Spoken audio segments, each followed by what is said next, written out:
ಎಲ್ಲರಿಗೂ ನಮಸ್ಕಾರ. ನನ್ನ ಹೆಸರು ಛಾಯಾ ಅಂತ. ಒಂದು ಕಾಲೇಜಲ್ಲಿ ಕೆಮಿಸ್ಟ್ರಿ ಪ್ರೊಫೆಸರ್ ಆಗಿ ವರ್ಕ್ ಮಾಡ್ತಾ ಇದ್ದೀನಿ. ನನ್ನ ಇಂಟೆನ್ಷನ್ ಏನು ಈ ಚಾನಲ್ನ ಸ್ಟಾರ್ಟ್ ಮಾಡೋದಕ್ಕೆ ಅಂದರೆ ಸಾಧ್ಯ ಆದಷ್ಟು ಕೆಮಿಸ್ಟ್ರಿ ರಿಲೇಟೆಡ್ ಟಾಪಿಕ್ನ ಸಿಂಪಲ್ ಆಗಿ ಕನ್ನಡದ ಹೇಳುವಂಥ ಪ್ರಯತ್ನ ಮಾಡ್ತಿದ್ದೀನಿ.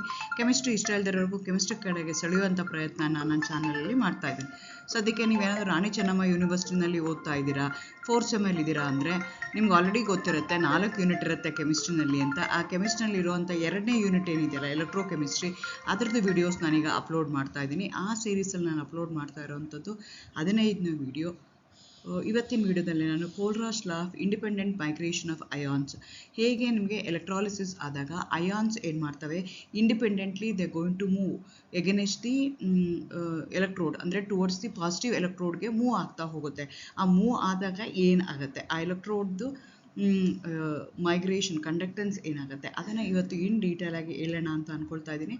ಎಗೇನ್ ವೆಲ್ಕಮ್ ಟು ಕೆಮ್ಚಾಯ. ನನ್ನ ಚಾನಲ್ನ ಸಬ್ಸ್ಕ್ರೈಬ್ ಮಾಡಿ, ಶೇರ್ ಮಾಡಿ, ಸಪೋರ್ಟ್ ಮಾಡಿ. ಕಂಡಕ್ಟೆನ್ಸ್ ಅದನ್ನೆಲ್ಲನೂ ಎಕ್ಸ್ಪ್ಲೈನ್ ಮಾಡಿದ್ದೀನಿ. ಸೊ ಅದರದ್ದು ಕಂಟಿನ್ಯೂಷನ್ ನಾವು ಕೋಲ್ರಾಸ್ ಲಾ ಯಾಕೆ ಬೇಕು, ವಾಟ್ ಇಸ್ ದ ಎಕ್ಸಿಸ್ಟೆನ್ಸ್, ಯಾಕದು ವೇರಿಯೇಷನ್ ಯಾಕೆ ಬಂತು, ಅದ್ರ ಬಗ್ಗೆ ನಾವು ಓದ್ಕೊಳ್ತಾ ಇದ್ದೀವಿ. ಸೊ ಇದು ನಿಮಗೆ ಅರ್ಥ ಆಗಬೇಕು ಅಂದರೆ ನೀವು ಹಿಂದಿಂದು 4 ಎಪಿಸೋಡ್ನ ನೋಡಿದರೆ ಮಾತ್ರ ಇದು ಅರ್ಥ ಆಗುತ್ತೆ. ಡೈರೆಕ್ಟಾಗಿ ಇದನ್ನೇ ನೋಡ್ತಾ ಇದ್ದರೆ ಕಷ್ಟ ಆಗುತ್ತೆ. Because I am going to use some words, specific conductivity, molar conductivity, ಆಮೇಲೆ ಕಂಡಕ್ಟೆನ್ಸ್, ಹೀಗೆ ಡಿಫ್ರೆಂಟ್ ಟರ್ಮ್ಸ್ನ ಯೂಸ್ ಮಾಡ್ತೀನಿ. ಅದ್ರ ಬಗ್ಗೆ ಆಲ್ರೆಡಿ ನಾನು ಎಕ್ಸ್ಪ್ಲನೇಷನ್ನು ಕೊಟ್ಟಿದ್ದೀನಿ. So specific conductivity and molar conductivity ಹೇಗೆ ಕಾನ್ಸಂಟ್ರೇಷನ್ ಜೊತೆಗೆ ವೇರಿ ಆಗುತ್ತೆ ಅಂತ ನಾವು ತಿಳ್ಕೊಳ್ತಾ ಹೋಗೋಣ. With a change in concentration of an electrolyte side, both conductivity and molar conductivity also changes. ಅಂದ್ರೇನು, ಈಗ ನಂದು ಎಲೆಕ್ಟ್ರೋಲೈಟ್ ಸೊಲ್ಯೂಷನ್ನ ತೊಗೊಂಡಿದ್ದೀನಿ, ಅದನ್ನು ಸೊಲ್ಯೂಷನಲ್ಲಿ ನೀರಲ್ಲಿ ಡಿಸಾಲ್ವ್ ಮಾಡಿದ್ದೀನಿ.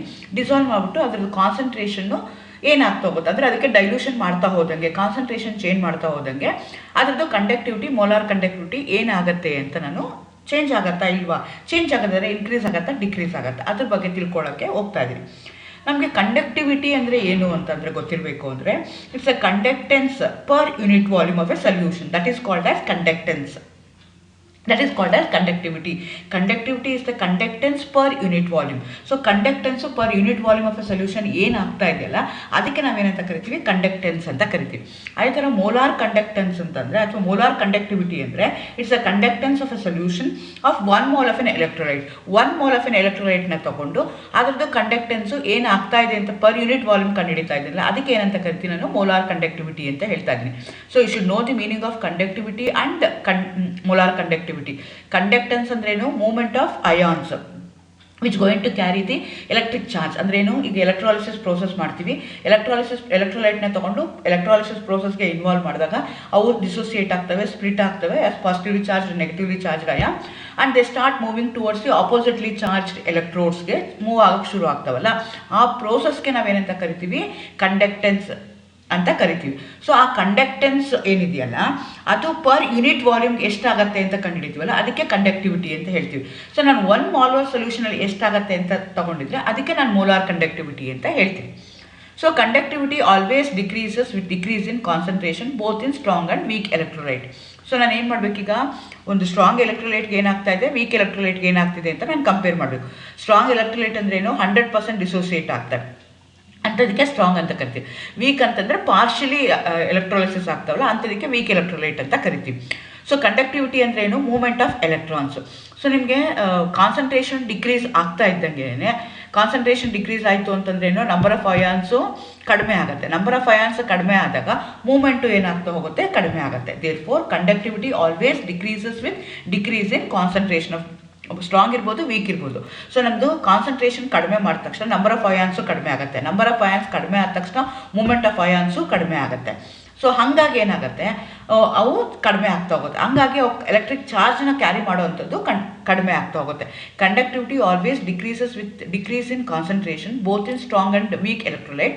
This is due to decrease in the number of ions present per unit volume which carries electric charges. Conductance ಅಂದ್ರೇನು ಅಥವಾ conductivity ಅಂದ್ರೇನು, it's a process of electrolyte ions going to carry the charge from one place to another place. Movement ಆಗುತ್ತಲ್ಲ ಅದಕ್ಕೆ conductivity ಅಂತ ಹೇಳ್ತೀವಿ.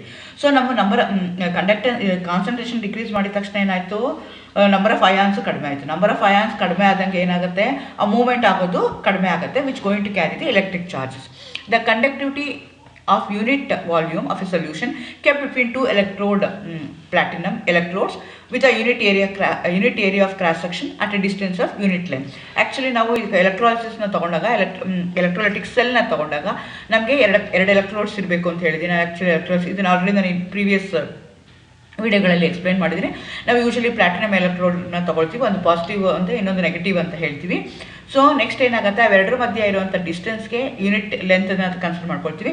ಆ cross section of that electrolyte ಆ electrode ಅಲ್ಲ ಅದನ್ನು ನಾವು ಅಂತ ಹೇಳ್ತೀವಿ.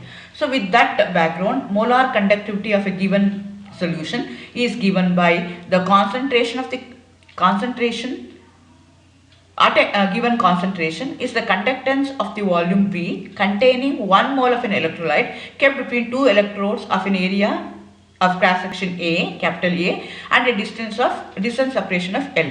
So nanige molar conductivity ಕಂಡುಹಿಡ್ಕೋಬೇಕು. What is molar conductivity? It's the conductance of a solution per unit volume of an electrolyte at a given concentration. ಕೊಟ್ಟಿರುವಂಥ ಕಾನ್ಸಂಟ್ರೇಷನ್ ಅಲ್ಲಿ molar conductivity ಏನು ಅಂತ ನಾನು ಕಂಡುಹಿಡಬೇಕು ಅಂದರೆ ಅದು ಫಾರ್ಮುಲಾ ಏನು ಹಾಕೊಳ್ತೀನಿ ಅಂದರೆ G is equal to K by ಕಪ್ಪ ಅಂತ ಹೇಳ್ತಾರೆ, K by A by L ಅಂತ ಹೇಳ್ತೀನಿ. Where A is equal to cross section of the electrode, ಎಲೆಕ್ಟ್ರೋಡ್ದು ಕ್ರಾಸ್ ಸೆಕ್ಷನ್ ಏನಿದೆ ಅದಕ್ಕೆ ಎ ಅಂತ ಕರಿತೀವಿ. ಎಲ್ ಅಂದರೆ ಏನದು distance between those electrodes. K is called a specific conductance. So ಈಗ ಏನು ಮಾಡ್ತಾ ಇದ್ದೀನಿ ನಾನು, ಎಲ್ಲ ಯೂನಿಟ್ ವಾಲ್ಯೂಮ್ ತೊಗೊಳ್ತೀನಿ, 1 ಮೀಟರ್ ಅಂತ ತೊಗೊಳ್ತೀನಿ, ಎನ 1 ಸೆಂಟಿಮೀಟರ್ ತೊಗೊಳ್ತೀನಿ ಅಂದಾಗ ಅವಾಗ ಏನಾಯಿತು, G is equal to K ಆಗಿದೆ. So G is equal to K ಆದಾಗ ಅದಕ್ಕೆ ನಾವೆಂತ ಕರಿತೀವಿ, molar conductance at infinite dilution ಅಂತ ಕರಿತೀವಿ. The molar conductivity of a strong electrolyte solution increases with decrease in concentration. So ನನಗೆ ಈಗ ಮೋಲಾರ್ ಕಂಡಕ್ಟಿವಿಟಿ ಅಂದ್ರೆ ಏನು, ಪರ್ ಯೂನಿಟ್ ವಾಲ್ಯೂಮ್ಗೆ ನನಗೆ ಎಷ್ಟು ಅಯಾನ್ಸ್ ಇದೆ ಅಂತ ನಾನು ಕಂಡುಹಿಡಬೇಕು. So molar conductivity of a strong electrolyte ಏನಾಗುತ್ತೆ, increases with decrease in concentration ಕಡಿಮೆ ಮಾಡಿದ ತಕ್ಷಣ ಏನಾಗುತ್ತೆ, ಯೂನಿಟ್ ವಾಲ್ಯೂಮಲ್ಲಿ ಅಯಾನ್ಸ್ ಮೂವ್ ಆಗುವಂಥದ್ದು ಜಾಸ್ತಿ ಆಗುತ್ತೆ. Therefore molar conductivity of a strong electrolyte of a solution increases with decrease in concentration ಕಡಿಮೆ ಮಾಡಿದ ತಕ್ಷಣ ಏನಾಗುತ್ತೆ, ಪರ್ ಯೂನಿಟ್ ವಾಲ್ಯೂಮ್ಗೆ ಮೂವ್ಮೆಂಟ್ ಆಗುವಂಥ ಎಲೆಕ್ಟ್ರಾನ್ಸ್ ಮೂವ್ಮೆಂಟ್ ಆಗುವಂಥದ್ದು ಜಾಸ್ತಿ ಆಗ್ತಾ ಹೋಗುತ್ತೆ. ಸೊ ಹಂಗಾಗಿ ಮೋಲಾರ್ ಕಂಡಕ್ಟಿವಿಟಿ ಜಾಸ್ತಿ ಆಗುತ್ತೆ. This is due to increase in the volume of a solution containing 1 mole of an electrolyte. ನಮ್ಮ ಹತ್ರ ಇರುವಂಥದ್ದು 1 mole of an electrolyte. ಆದರೆ ವಾಲ್ಯೂಮ್ ಇನ್ಕ್ರೀಸ್ ಆಗಿದೆ, ಅಯಾನ್ಸ್ ಏನಾಯಿತು, ಡಿಕ್ರೀಸ್ ಆಯಿತು. ಹಾಗಾಗಿ ಅದು ಇನ್ಕ್ರೀಸ್ ಆಗುತ್ತೆ. Next on dilution molar conductivity decreases. On dilution ಮಾಡ್ತಾನೇ ಹೋಗ್ತಾ ಇದ್ದೀವಿ ಅಂತ ಇಟ್ಕೊಳ್ಳೋಣ. ಆವಾಗ ಏನಾಗುತ್ತೆ ಅಂದರೆ ಡೈಲ್ಯೂಷನ್ ಮಾಡ್ದಂಗೆ ಮೋಲಾರ್ ಕಂಡಕ್ಟಿವಿಟಿ ಡಿಕ್ರೀಸ್ ಆಗ್ತಾ ಹೋಗುತ್ತೆ. This decrease in molar conductivity is compensated by a large increase in the volume. Volume ಅಷ್ಟೇ ಇರುತ್ತೆ, ನಂಬರ್ ಆಫ್ ಅಯಾನ್ಸ್ ಏನಾಗ್ತಾ ಹೋಗುತ್ತೆ, ಕಡಿಮೆ ಆಗ್ತಾ ಹೋಗುತ್ತೆ. The molar conductivity of an electrolyte solution containing 1 mole of an electron goes on increases with a decrease in concentration decrease ಮಾಡ್ತಾ ಇದ್ದಂಗೆ number of ions 1 mole of an electrolyte ions ಇರ್ತಲ್ಲ ಅದೇನಾಗ್ತಾ ಹೋಗುತ್ತೆ, ಜಾಸ್ತಿ ಆಗ್ತಾ ಹೋಗುತ್ತೆ. When the concentration approaches 0, so ನಾನು ಏನು ಮಾಡ್ತಾ ಇರ್ತೀನಿ, ಕಾನ್ಸಂಟ್ರೇಷನ್ ಡೈಲ್ಯೂಟ್ ಮಾಡ್ತಾನೇ ಹೋಗ್ತಾ ಇದ್ದೀನಿ, ಕಾನ್ಸಂಟ್ರೇಷನ್ 0ಗಿದೆ ಅಂತ ಇಟ್ಕೊಳ್ಳೋಣ, ಅಥವಾ ಇನ್ಫೈನೈಟ್ ಡೈಲ್ಯೂಷನ್ಗೆ ನಾನು ಮಾಡಿದ್ದೀನಿ ಅಂತ ಇಟ್ಕೊಳ್ಳೋಣ. ಆಗ ಏನು ಬರ್ತಲ್ಲ ಮೋಲಾರ್ ಕಂಡಕ್ಟಿವಿಟಿ, ಆ ಮೋಲಾರ್ ಕಂಡಕ್ಟಿವಿಟಿಗೆ ನಾವು limiting molar conductivity or molar conductivity at zero concentration or molar conductivity at infinite dilution ಎಲ್ಲಾನು ಒಂದೇನ ಬೇರೆ ಬೇರೆ ಟರ್ಮ್ಸ್ ನ ಯೂಸ್ ಮಾಡ್ತಾರೆ. ಲಿಮಿಟಿಂಗ್ ಮೋಲಾರ್ ಕಂಡಕ್ಟಿವಿಟಿ ಅಂತ ಕರೀತಾರೆ, ಅಥವಾ molar conductivity at zero concentration or molar conductivity at infinite dilution. But infinite dilution ತುಂಬ ಸಲ ಯೂಸ್ ಮಾಡ್ತಾರೆ. ಅದನ್ನ ಯಾವ ಇದರಲ್ಲಿ ಮೆನ್ಷನ್ ಮಾಡ್ತೀವಿ ಅಂದರೆ ಈ ಸಿಂಬಲ್ ಇಂದ lambda inverted V shape M ಅಂತ ಇಂದ ನಾವು ಡಿನೋಟ್ ಮಾಡ್ತಾ ಹೋಗ್ತೀವಿ. ಸೊ ನಾನು ಅದಕ್ಕೆ ಏನಂತ ಕರಿತೀನಿ, ನಾನು ಲಿಮಿಟಿಂಗ್ ಮೋಲಾರ್ ಕಂಡಕ್ಟಿವಿಟಿ ಅಂತ ಹೇಳ್ತೀನಿ. The variation of molar conductivity of a strong electrolyte and a weak electrolyte. So ಎರಡನ್ನೂ ತಗೊಳ್ತಾ ಇದ್ದೀವಿ, ಅದನ್ನು ಏನು ಮಾಡ್ತಾ ಇದ್ದೀವಿ, ಗ್ರಾಫ್ ಹಾಕ್ತಾ ಇದ್ದೀವಿ. ಯಾವುದು ವರ್ಸಸ್ಸು ನಾವೇನು ಮಾಡ್ತಾ ಇದ್ದೀವಿ, concentration of the solution versus square root of graph plotted against square root of the concentration of the solution. ಅದ್ರ ಪ್ರಕಾರ ನಾನು ಏನು ಮಾಡ್ತಾ ಇದ್ದೀನಿ, ಲಿಮಿಟಿಂಗ್ ಮೋಲಾರ್ ಕಂಡಕ್ಟೆನ್ಸು ಮತ್ತು ಕಾನ್ಸಂಟ್ರೇಷನ್ ಮೇಲೆ ನಾನು ಗ್ರಾಫ್ನ ಹಾಕ್ತಾ ಇದ್ದೀನಿ. ಸೊ ನನಗೆ ಎರಡು ಗ್ರಾಫ್ ಇದೆ ಇಲ್ಲಿ, ಒಂದು KCl ತೊಗೊಂಡಿದ್ದೀನಿ, ಒಂದು ಅಸ್ಟಿಕ್ ಆಸಿಡ್ ತೊಗೊಂಡಿದ್ದೀನಿ. Acetic acid is a weak electrolyte, whereas KCl is a strong electrolyte.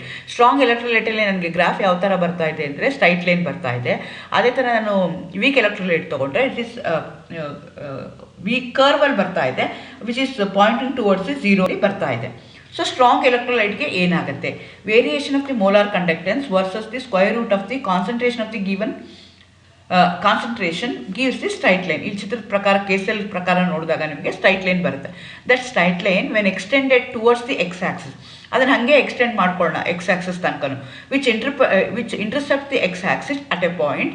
That point will going to give me the molar conductance at infinite dilution.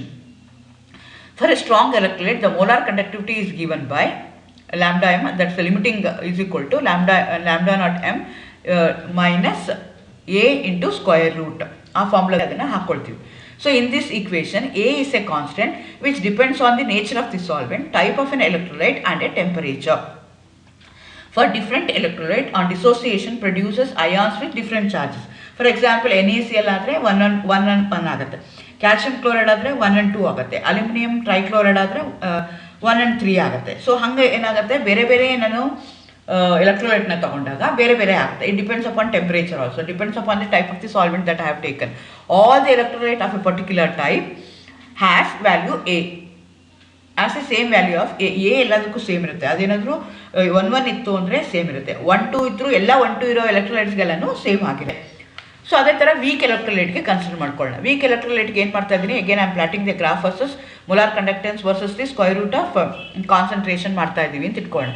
ಅವಾಗ ಏನಾಗುತ್ತೆ, ನಿಮ್ಗೆ ಇಲ್ಲಿ ಚಿತ್ರದಲ್ಲಿ ತೋರಿಸ್ತಾ ಇದ್ದಂಗೆ ಅಸ್ಟಿಕ್ ಆಸಿಡ್ ತೊಗೊಂಡಂಗೆ ಏನಾಗ್ತಾ ಇದೆ, ಅದು ಏನದು ಕಾನ್ಸಂಟ್ರೇಷನ್ನು ಇನ್ಕ್ರೀಸ್ ಆದಂಗೆ ನಂದು ಇದೇನಾಗ್ತಾ ಇದೆ, ಕಂಡಕ್ಟಿವಿಟಿ ಏನಾಗ್ತಾ ಇದೆ, ಮೋಲಾರ್ ಕಂಡಕ್ಟೆನ್ಸ್ ಏನಾಗ್ತಾ ಇದೆ, ಡಿಕ್ರೀಸ್ ಆಗ್ತಾ ಇದೆ. ಯಾಕೆ ಡಿಕ್ರೀಸ್ ಆಗ್ತಾ ಇದೆ? This is due to increase in number of ions at a low concentration. ಬರ್ತಾ ಬರ್ತಾ ಕಾನ್ಸಂಟ್ರೇಷನ್ ಕಡಿಮೆ ಮಾಡ್ಕೊಳ್ತಾ ಇದ್ದೀನಿ ತಿಳ್ಕೊಂಡ. Molar conductivity weak electrolyte increases rapidly, ಕೆಳಗಡೆ ಬರ್ತಾ ಬರ್ತಾ ಇನ್ಕ್ರೀಸ್ ಆಗ್ತದೆ. ನಮ್ಗೆ ಏನು ಮಾಡ್ತೇನೆ, as a result when we plot the graph of conductance versus square root of concentration, we are going to obtain a graph curve which is parallel to y axis. whereas strong electrolyte ತಗೊಂಡ್ರೆ ಏನಾಯಿತು, ಅದು intersect ಆಗ್ತಿತ್ತು. Intersect ಆಗಿದ್ದ ಪಾಯಿಂಟ್ಗೆ ನಾವೇನಂತ ಕರಿತೀವಿ, molar conductance at infinite dilution ಅಂತ value ಕಂಡಿಟ್ಕೊಂಡು ಮಾಡ್ತಿದ್ವಿ. ಆದರೆ ಇಲ್ಲಿ ತಗೊಂಡ್ರೆ ವೀಕ್ ಎಲೆಕ್ಟ್ರೋಲೈಟ್ನ ತಗೊಂಡ್ರೆ ಅದೇನಾಗ್ತದೆ, it's almost parallel to the X axis. So ಹಾಗಾಗಿ ನನಗೆ ಏನು ಮಾಡ್ತೀನಿ ಅಂದರೆ, ಗ್ರಾಫಿಕಲ್ ಮೆಥಡಲ್ಲಿ ನನಗೆ molar conductance at infinite dilution ಸಾಧ್ಯನೇ ಇಲ್ಲ. The limiting molar conductivity of a weak electrolyte solution cannot be obtained by a graphical method at zero concentration or at infinite dilution. Infinite dilution ಅಲ್ಲಿ ನನಗೆ ಆ value ಕಂಡುಹಿಡಿಯೋಕ್ಕೆ ಆಗೋದೇ ಇಲ್ಲ by the graphical method. ಇದುವರೆಗೂ ನಾನು ಏನು ಕ್ಲಾಸಿಕಲ್ ಮೆಥಡ್ ಮಾಡ್ಕೊಂಡಲ್ಲ, ಆ method ಮಾಡೋಕ್ಕಾಗೋದೇ ಇಲ್ಲ. As the concentration is too low, conductivity of a solution also very much less, which cannot be measured accurately. So ಅವಾಗ ಆಕ್ಯುರೇಟ್ ಮಾಡೋಕ್ಕಾಗಲ್ಲ. Hence the molar conductance of a weak electrolyte cannot be applied by this method. Therefore we have a one more rule. That law we are going to call it Kohlraasch law. So using this Kohlraasch law, I can find out the molar conductance of the electrolyte, strong electrolyte and also weak electrolyte at infinite dilution. Whereas strong electrolyte ಆದರೆ ಆ graphical method ಅಲ್ಲಿ ಮಾಡ್ಬೋದು, weak electrolyte ಆಗ್ತಿಲ್ಲ. ಆದರೆ Kohlraasch law ಏನಿದೆಯಲ್ಲ, it applies for both strong electrolyte and also for weak electrolyte, which going to states that molar conductance or an equivalent conductance at an infinite dilution of an electrolyte. The molar conductance or equivalent conductance at an infinite dilution of an electrolyte is the sum of ionic conductances of cation and anion of respective electrolyte. Again, for example, NaCl electrolyte ಇತ್ತು ಅಂದ್ಕೊಂಡು Na plus Cl minus, ಅದ್ರದ್ದು ionic conductances calculate ಮಾಡ್ಕೊಳ್ತೀವಿ. ಅದ್ರದ್ದು sum ಏನಿದೆಯಲ್ಲ, ಆ ಸಮ್ಗೆ ನಾವೇನಂತ ಕರಿತೀವಿ, molar conductance at infinite dilution or molar conductivity ಅಂತ ಅದನ್ನು ನಾವು ಕರಿತೀವಿ. ಸೊ ಈ ಫಾರ್ಮುಲಾ ಹಾಕೊಂಡು ಅದನ್ನು ಕ್ಯಾಲ್ಕುಲೇಟ್ ಮಾಡ್ತೀನಿ. molar conductance at infinite dilution of an electrolyte is equal to ionic conductance of a cation and ionic conductance of the anion, whereas lambda naught plus and lambda naught minus are the limiting equivalent conductivities of a cation and an ion. Using this I can calculate the molar conductance at infinite dilution of both strong and weak electrolyte. What are the applications of Kohlraasch law? ಈ Kohlraasch law ಇಂದ ನನಗೆ ಏನೇನು ಲಾಭ ಇದೆ? Used to calculate the limiting molar and equivalent conductivity of a weak electrolyte, which was not possible by a classical method. ಅದರದ್ದು main application ಏನು ಅಂದರೆ, ನಾನು ಲಿಮಿಟಿಂಗ್ ಮೋಲಾರ್ ಕಂಡಕ್ಟೆನ್ಸ್ ಅಥವಾ ಈಕ್ವಲೆಂಟ್ ಕಂಡಕ್ಟೆನ್ಸ್ ಅಥವಾ physical conductance of a weak electrolyte ಈಸಿಯಾಗಿ calculate ಮಾಡ್ಬೋದು. Used in the determination of solubility of sparingly soluble salt. So strong electrolyte ಆದರೆ ನನಗೆ ಗ್ರಾಫು ಪ್ಲಾಟ್ ಮಾಡಿದಾಗ ಸ್ಟ್ರೈಟ್ ಲೈನ್ ಬರುತ್ತೆ, ಎಕ್ಸ್ಟ್ರಾಪುಲೇಟ್ ಆಗಿ ವೈ ಆಕ್ಸಿಸ್ ಮಾಡಿದಾಗ ಯಾವುದೋ ಪಾಯಿಂಟ್ಗೆ ಮೀಟ್ ಆಗುತ್ತೆ, ಆ ಪಾಯಿಂಟಿಂದ ಹೇಳ್ಬೋದು.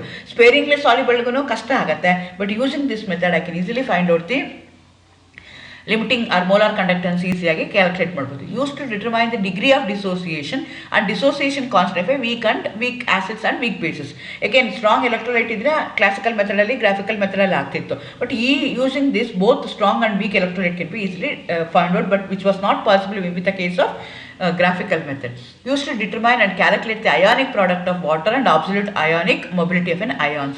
So which going to give me the very basic information about the ions or equivalent conductance, molecular conductance, ionic mobility, everything it going to give me the information by a single law.